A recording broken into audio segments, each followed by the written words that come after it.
Bharatiya Janata party ने जहां पर ललितपुर के तोन मंदिर प्रांगण में अन्नदाता सम्मेलन का किया आयोजन। हम आपको बता दें कि जहां पर मुख्य अतिथि रहे पूर्व केंद्रीय मंत्री और वर्तमान में मध्य प्रदेश शासन के कैबिनेट मंत्री प्रहलाद पटेल की आपको दिखा रहे हैं, जहां पर मंत्री सहित झांसी ललितपुर लोकसभा के प्रत्याशी अनुराग शर्मा सहित भारतीय जनता पार्टी के नेता रहे मौजूद। वहीं पर पूर्व केंद्रीय मंत्री व वर्तमान में मध्य प्रदेश शासन के कैबिनेट मंत्री प्रहलाद पटेल का जोरदार स्वागत किया गया।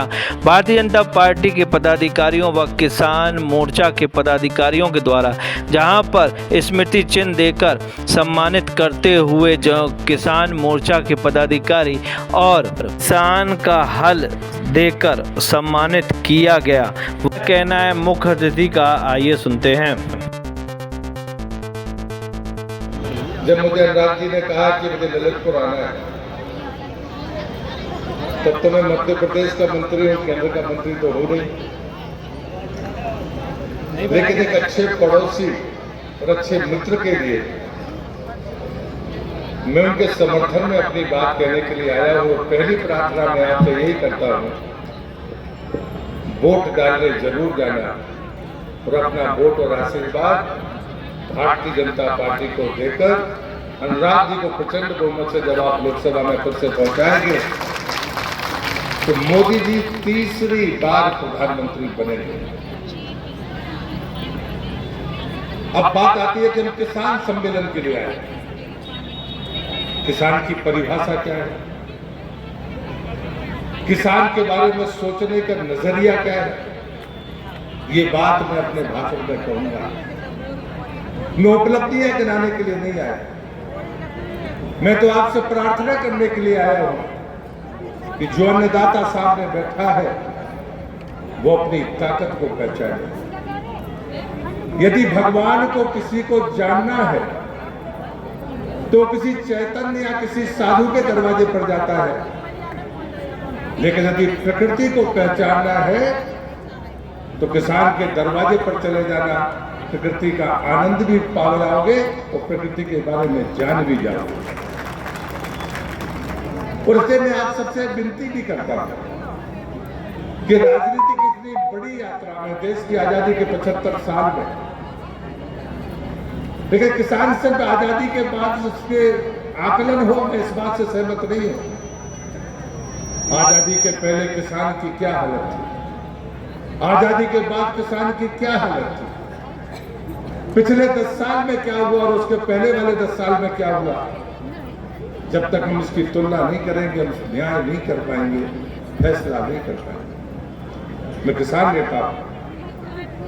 जिंदगी में जब हमने होश संभाला, जब मैं कॉलेज छोड़कर आया और जब मैं अपने गांव में राजनीति करने के लिए, जैसे गमछे आप गले में डालते हो वैसा गमछा डाल के जब मैंने राजनीति शुरू की तो मैं किसान से कहता था, ये मुफ्त में बिजली का जो नारा है, ये बात मैं 80 के दशक की कह रहा हूं। मैंने कहा ये किसान के लिए अभिशाप है, किसान को गलत रास्ते पर धकेलने का काम अगर कोई कर रहा है तो ये राजनेता है। मित्रों, अगर किसान को कोई चीज चाहिए, अगर उसके खेत में पानी हो और निर्बाध बिजली उसको मिले, तो उसके पसीने का जो परिश्रम का पसीना है वो सोना ही पैदा करेगा। मैं जिम्मेदारी के साथ में कह सकता हूं। लेकिन यदि आपकी खेती अच्छी हो, पानी भी मिल जाए और समय पे बिजली ना मिले, नुकसान किसका होगा मुझे ये बताने की जरूरत नहीं है। लेकिन किसान के बारे में जब जिसकी मर्जी आए उसने वो तोहफा थमा दिया। किसी ने कहा कि इसको व्यवसाय का दर्जा देना चाहिए, किसी ने कहा इसका उद्योग का दर्जा देना चाहिए। ऐसी तमाम बातें कहकर किसान को लालच करने की कोशिश की गई। लेकिन मैं पूछता हूं, किसान से ज्यादा पक्की छाती का कोई और हो सकता है? जब मैं कहता हूं कि किसान प्रकृति के अनुरूप जीने वाला प्राणी है, किसान जाति नहीं है।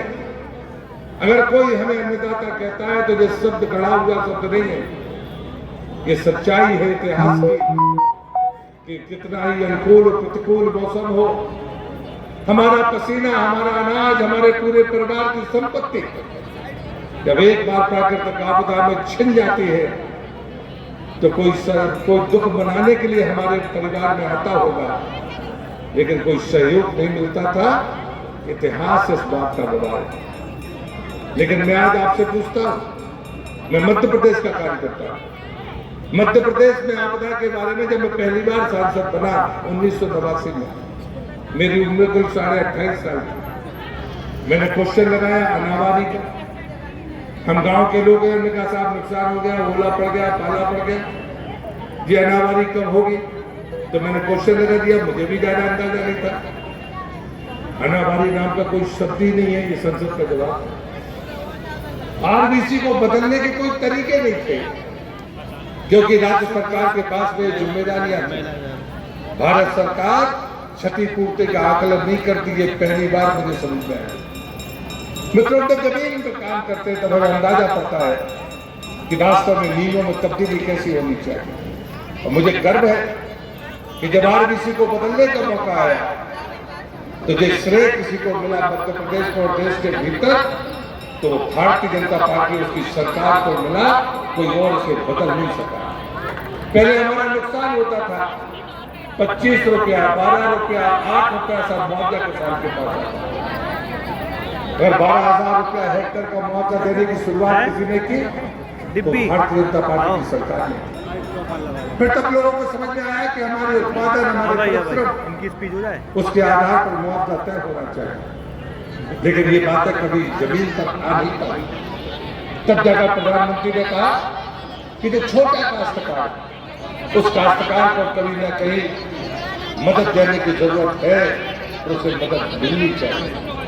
और इसे मैं आज इस अवसर पर कहता हूं, किसान वो है जो कभी झूठ नहीं बोलता।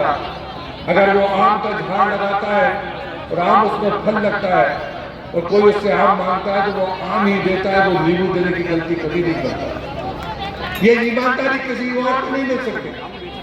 अगर कोई किसान अगर आम का पौधा लगाता है तो उसे पता है, उसे मालूम है कि मैं नहीं खाऊंगा, लेकिन उसे अच्छे से पता है कि आने वाली पीढ़ी के लिए ये आम का पौधा उसके भले का काम करेगा। आप उसे व्यापार कहते हो, वो किसान परोपकार का अधिकारी है। परोपकार का वो ऐसा प्रतीक है जिसे कहीं ग्रंथों में नहीं पढ़ा जा सकता, कहीं ये कहा नहीं जा सकता कि कहीं पुस्तक में पढ़ने के लिए मिलेगा। और इसलिए मैं शुद्ध किसान का बेटा हूं। और इसलिए राजनीति में कभी ये मत समझिए कि अगर हम किसान हैं तो हम कदम आगे नहीं बढ़ा सकते। देश का इतिहास इस बात का गवाह है कि देश की आजादी के आंदोलन की शुरुआत में जो सबसे बड़े बलिदान देश के भीतर किसी ने दिया तो वो किसान था, कोई और नहीं था जिसने देश की आजादी की लड़ाई लड़ी। और ये किसान को इस बात को समझना पड़ेगा।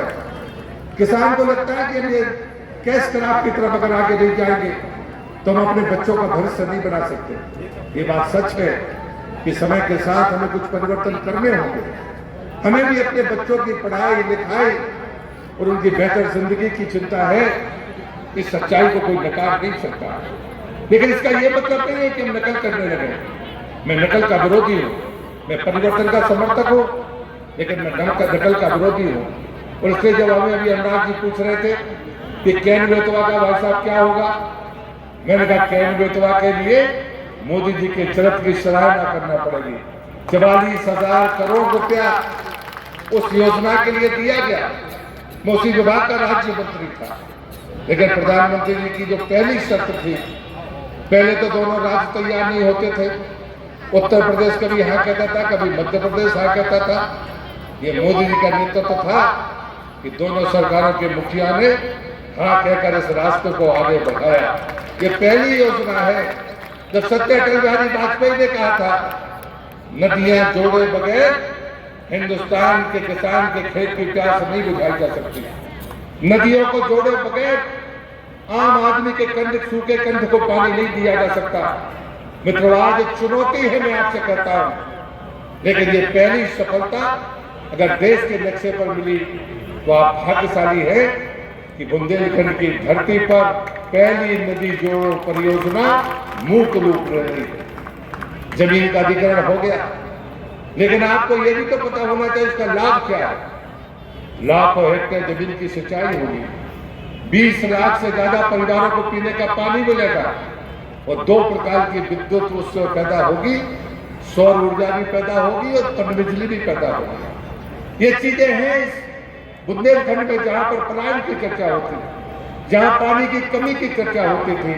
कैन बेतवा के बाद, समय सीमा के साथ ये बनने के बाद, इस सफलता के बाद में पूरे बुंदेलखंड, चाहे वो मध्य प्रदेश का हो और चाहे वो उत्तर प्रदेश का हो, उसकी तस्वीर बदलने वाली है। ये सच्चाई है। जो नदियां जुड़ सकती थी लेकिन बाकी राज्य सहमत नहीं हुए। कोई भी नदी जोड़ो कार्यक्रम 2 या 3 राज्यों के बगैर पूरा नहीं हो सकता और इसे राज्य तैयार, एक राज्य तैयार नहीं है, वो योजना कभी मूर्त रूप ले नहीं सकती। लेकिन आप भाग्यशाली है कि उत्तर प्रदेश और मध्य प्रदेश के मुख्यमंत्रियों ने मिलकर कैन बेतवा को परिणाम तक पहुंचाया और इस बरसात के बाद वो परिणाम आप अपनी आंखों के सामने देखेंगे जब प्रधानमंत्री उसकी आधारशिला रखेंगे। ये परिवर्तन है, ऐतिहासिक परिवर्तन है। इन परिवर्तनों के बारे में हमें घर बैठकर सोचना होगा, गंभीरता से सोचना होगा। ये सफलताएं मामूली सफलताएं नहीं है। मैंने आपको चुनौतियां बताई, आपके जल जीवन मिशन की जो समस्या है, जो विलंब है, उसका कारण क्या है? उसका कारण है स्रोत। ये पहली बार हिंदुस्तान की सरकार ने किया है कि जब तक पहले खेत की सिंचाई के लिए बांध बनते थे, ये मोदी का दृष्टिकोण है, ये मोदी जी का विजन है कि आज पीने के पानी के लिए बांधों का निर्माण हो रहा है। जो पानी बचेगा वो खेत में जाएगा। ये मोदी का विजन है।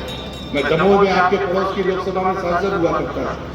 दमोह में पानी का कैसा भीषण संकट था ये मुझे बताने की जरूरत नहीं है। इलेक्ट्रॉनिक मीडिया हो या प्रिंट मीडिया हो बताता था कि 10 दिन में पानी पहुंच रहा है। सागर में 12 दिन में एक बार पानी पहुंचता था। लेकिन मुझे गर्व है और ये सफलता प्रहलाद पटेल की नहीं है, ये सफलता देश के प्रधानमंत्री की विजन की है कि हमने एक बांध बनाया और 1600 गांव में एक बांध से पानी देकर, जहां पर 13% पाइपलाइन से पानी था, हमने सीधे 72% लोगों को पानी एक बार पर पहुंचाया। भारतीय जनता पार्टी के पक्ष में हो, आपका निर्णय भारतीय जनता पार्टी के पक्ष में हो और निर्णय वोट मांगने के लिए सिर्फ नहीं।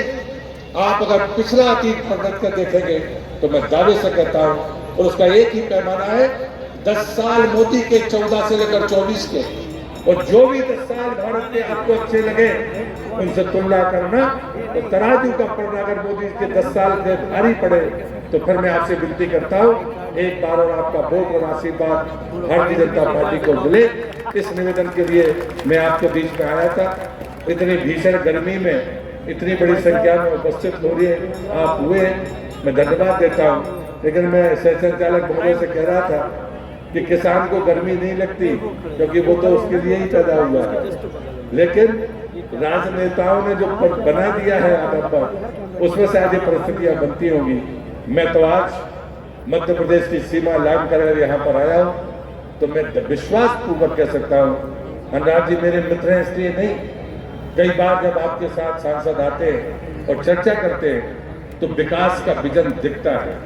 उस नाते ही मैंने उनसे कहा था कि मैं आपके ललितपुर आऊँगा और आप सबसे आपकी तरफ से मैं निवेदन भी करूँगा। और मुझे लगता है कि यहाँ पर किसान मोर्चे के राष्ट्रीय पदाधिकारी भी बैठे हैं। मैं किसान भाइयों से निवेदन करता हूँ, बहुत दूर नहीं है, दमोह तो दूर नहीं है, मध्य प्रदेश की बाउंड्री पर है, कभी जाना। मैं राजनीति करता हूँ ये बात सच है, लेकिन जमीन पर खड़े होकर जिंदा रहने की कोशिश भी करता हूँ। और मैंने अपना एक गौ अभ्यारण्य बना रखा है जिसमें लगभग 1600 गौवंश हैं।